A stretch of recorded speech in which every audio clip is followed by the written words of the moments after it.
YouTube channel political Atlas. आज हम लोग देखेंगे आपके FYUGP जो सिलेबस आपका नया NEP के थ्रू लॉन्च किया गया है। इसमें आपका कॉमन कोर्स है जो आपको BA BCom एंड BSc के सेमेस्टर 2 में पढ़ना है।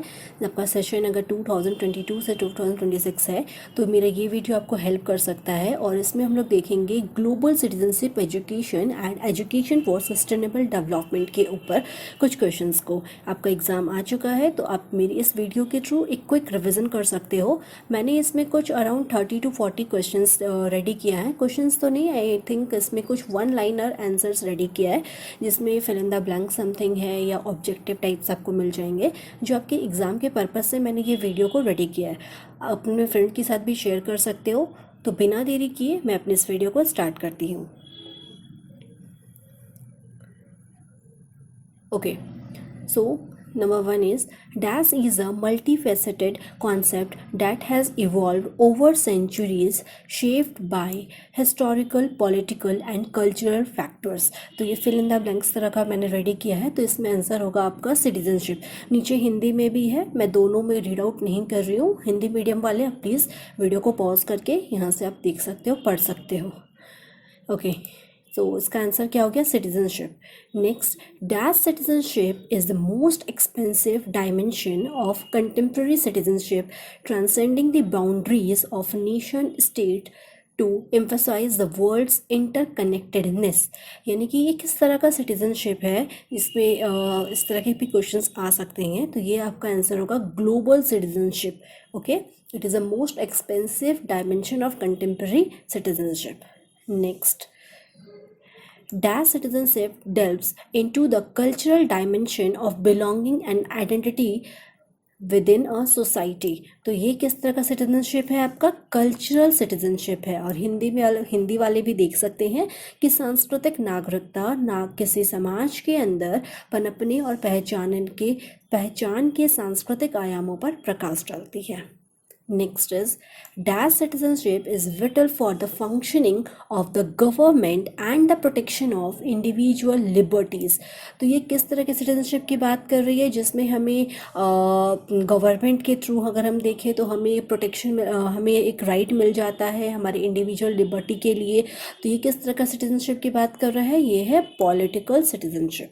Okay, Next, Dash citizenship refers to the social rights and benefits that citizens are entitled to as member of society। यानी कि कैसे सिटीजनशिप के बारे में बताया जा रहा है जिसमें हमें ऐसे सोशल राइट्स मिल जाते हैं जिसका यूज़ हम एज अ सोसाइटी के मेंबर रहकर उस राइट का यूज़ करते हैं। ओके, तो ये होगा आपका सोशल सिटीजनशिप, हिंदी वाले सामाजिक नागरिकता। Next question, global citizenship education implies a set of values and attitudes to engage with diverse group। Okay, इसका आंसर डायरेक्ट यहाँ पे हो गया है कि जो आपका वैश्विक नागरिकता शिक्षा है इसका मतलब क्या है। ठीक है, ग्लोबल सिटीजनशिप एजुकेशन किस तरह का इम्प्लाई कर रहा है, किस तरह का इसका मतलब है कि ये सेट ऑफ वैल्यूज़ के बारे में बताता है और एटीट्यूड्स के बारे में जो इंगेज्ड है अलग अलग डिफरेंट ग्रुप के साथ। तो डायरेक्ट इसका आंसर यहीं पे है, engage with diverse group. Okay, next, who road education for human right. Human right वाले चैप्टर से ये क्वेश्चन है कि ह्यूमन राइट पे एक बुक लिखी गई थी, एजुकेशन फॉर ह्यूमन राइट। तो ये बुक किसने लिखी? इसके ऑथर है Jagdish Chandra. Next, who wrote talks on the Gita. Talks on the Gita एक बुक का नाम है, तो इसके राइटर हैं आपके Vinoba Bhave. Next, who wrote discovery of India. Discovery of India ये भी एक बुक है और इसके ऑथर हैं Jawaharlal Nehru. Next, who is the author of Karmayog. Karmayog के लेखक कौन है? तो इसके राइटर हैं Swami Vivekananda. Next, when is world human right day celebrated. विश्व मानवाधिकार दिवस कब हम मनाते हैं? तो इसका सही आंसर है 10 दिसंबर। Next, where was global governance.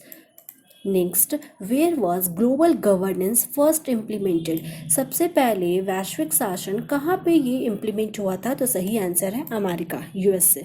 Next, Will Kymlicka, Bhikhu Parekh, Susan Moller, Okin, ये सभी किस आइडियोलॉजी के साथ एसोसिएटेड हैं? तो ये लोग हैं मल्टी कल्चरलिज्म के साथ, यानी कि बहुसंस्कृतिवाद के ये सपोर्टर्स हैं।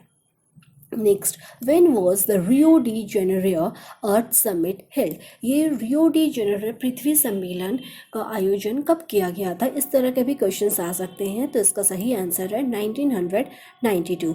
Next, gender equality has been placed at which place among the 17th goals of sustainable development?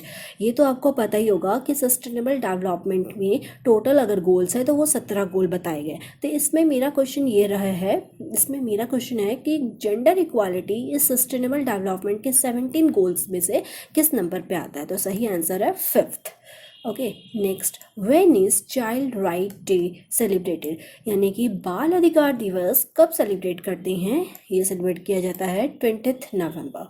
Next, what is the full form of UNEP? इस तरह के भी क्वेश्चंस आ सकते हैं कि यूएनईपी का पूरा नाम, इसका फुल नेम है United Nation Environment Programme. Next, the contemporary relevance of social justice are? तो ये जो सोशल जस्टिस वाले चैप्टर से है, तो सोशल जस्टिस का कंटेम्प्रेरी रेलेवेंस क्या है? बहुत सारी चीज़ें हो सकती है, like income inequality, racial injustice, gender equality, climate justice etcetera, और भी चीज़ें आप इसमें ऐड कर सकते हो.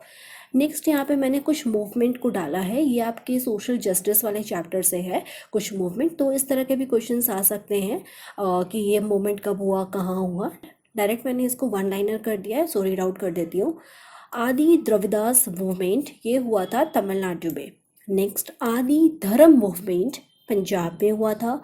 नेक्स्ट, आदि हिंदू मूवमेंट, ये कानपुर में हुआ है. नेक्स्ट, नयार मूवमेंट, ये आपके ट्रावनकोर में हुआ है. Next, Appiko movement Karnataka in the year of 1983. Next, Bishnoi movement in Rajasthan in the year of 1700s. Next, Chipko movement, ये हुआ है उत्तराखंड में in the year of 1973. Next, Narmada Bachao Andolan, ये आपके 3 स्टेट में हुआ है, Gujarat, Maharashtra and Madhya Pradesh in the year of 1985. Next, save Silent Valley, ये हुआ है आपका केरला में in the year of 1966. Next, Tehri dam conflict, ये हुआ है आपका उत्तराखंड में in the year of 2000. Next, Jungle Bachao Andolan, ये आपके झारखंड में हुआ है और अर्ली 1980s में. नेक्स्ट, चंपारण सत्याग्रह, ये बिहार में 1917 में हुआ है. नेक्स्ट, खेड़ा सत्याग्रह, ये गुजरात 1918 में हुआ है. नेक्स्ट, बारडोली सत्याग्रह, ये भी गुजरात में, बट 10 साल के बाद 1928 में हुआ है. आपके खेड़ा सत्याग्रह के 10 साल के बाद हुआ है. नेक्स्ट आपका fill in the blanks type से है कि dash is a societal ideology and policy approach that promotes the coexistence of diverse cultural and ethnic groups within a single community or nation. इसका सही आंसर होगा multiculturalism, because यही एक ऐसा ideology है जो आपके बोलते हैं ना कि एक कंट्री के अंदर बहुत सारे आपको डाइवर्सिटी देखने को मिलेंगे, कल्चर में भी देखने को मिलेंगे, अलग अलग कल्चर के लोग मिलेंगे, अलग अलग आपको यहाँ पे एथनिक ग्रुप्स मिलेंगे, कम्युनिटी मिलेगा. तो ये किस तरह की संस्कृति होती है? ये हो गया आपका मल्टीकल्चरलिज्म, बहुत सारे संस्कृतियों का मिला जुला रूप होता है. Next, dash is the process of educating individuals about their rights and responsibilities in society. यानी एक ये क्या है कि जिसमें हम क्या करते हैं कि अपने अधिकारों के बारे में या उनके रिस्पॉन्सिबिलिटीज के बारे में हम क्या करते हैं, दूसरों को एजुकेट करने का काम करते हैं सोसाइटी में. तो ये होगा आपका human right education. Next, dash is a global issue that transcends border affecting individuals and communities world wide. तो ये एक इनइक्वालिटी है या फिर असमानता है कि ग्लोबल इशू है जो सीमाओं को पार कर दुनिया भर में जितने भी लोग हैं या समुदाय हैं उसको इफेक्ट करने का कोशिश करता है, inequality. Next, dash inequality refers to the unequal distribution of income and wealth leading to the income disparities and social mobility changes. तो ये किस तरह की inequality की बात कर रहे हैं? यहाँ पे होगा आपका economic inequality, बिकॉज इसमें ही unequal distribution of income देखने को मिलती है.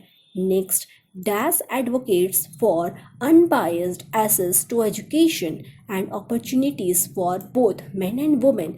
कौन है जो यहाँ पे मेन और वुमेन दोनों के लिए इक्वली एजुकेशन के बारे में बात करता है, या फिर यहाँ पे उनको जो अपॉर्चुनिटीज़ मिल रहे हैं, अवसर मिल रहे हैं, तो वो एक अनबायस्ड होने की बात करते हैं। यानी कि जो एजुकेशन मिल रहा है, जो एसेस हो रहा है एजुकेशन का या फिर अपॉर्चुनिटीज़, तो वहाँ पे कोई तरह का पक्षपात नहीं होना चाहिए। तो ये किस तरह की आइडियोलॉजी हो जाएगी? ये है आपका जेंडर इक्वालिटी, लैंगिक समानता। Next, gender equality in the workplace addresses issues like the dash and dash representation of women in leadership position। यानी कि जब जेंडर इक्वालिटी को हम लोग वर्क प्लेस में देखते हैं तो कौन से इशू सामने आते हैं? सबसे पहला आपका आ जाएगा जेंडर पे गैप, ठीक है, लिंग वेतन अंतर। और दूसरा जो रिप्रेजेंटेशन है वुमेन का इन लीडरशिप पोजीशन में, क्या है, ज़्यादा है कि कम है? कम, ओके, लिमिटेड रिप्रेजेंटेशन देखने को मिलता है। Next, the DAS stands as a seminal document that enshrines the fundamental principles of human right। क्या है जो आपके फंडामेंटल जो आपकी ह्यूमन राइट है उसके फंडामेंटल प्रिंसिपल को बताता है। तो ये है आपका UDHR, ओके। इसका फुल फॉर्म भी अभी आया था, स्टार्टिंग में देख लीजिएगा। Next is DAS aims to develop awareness and understanding of global issues, intercultural competence and ethical values related to the worldwide community।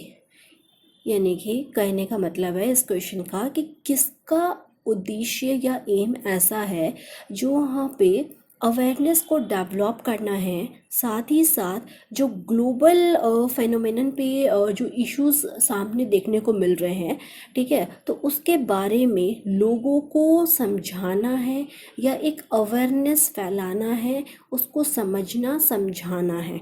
तो क्या एक ऐसा चीज़ है जिसका उद्देश्य इस तरह की चीज़ों को लोगों को बताना होता है? तो इसका सही आंसर होगा ग्लोबल सिटीजनशिप एजुकेशन।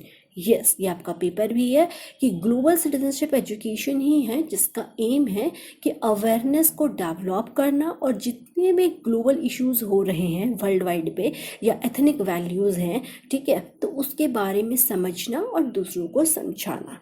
तो इस तरह से आपके ग्लोबल सिटीजनशिप पेपर पे मुझे इस तरह का लगा कि वन लाइनर आंसर्स आपको हेल्प कर सकता है आपके एग्ज़ाम के पर्पज़ से। ऐसे तो आप लोग सब्जेक्टिवली पूरे अच्छे से पढ़े ही होंगे। एक क्विक रिवीजन कर लो। लास्ट टाइम पे मैंने एक छोटा सा एक वीडियो आप लोगों के लिए ही रेडी किया है। आई होप कि मेरे इस वीडियो से आप लोगों को हेल्प मिली होगी।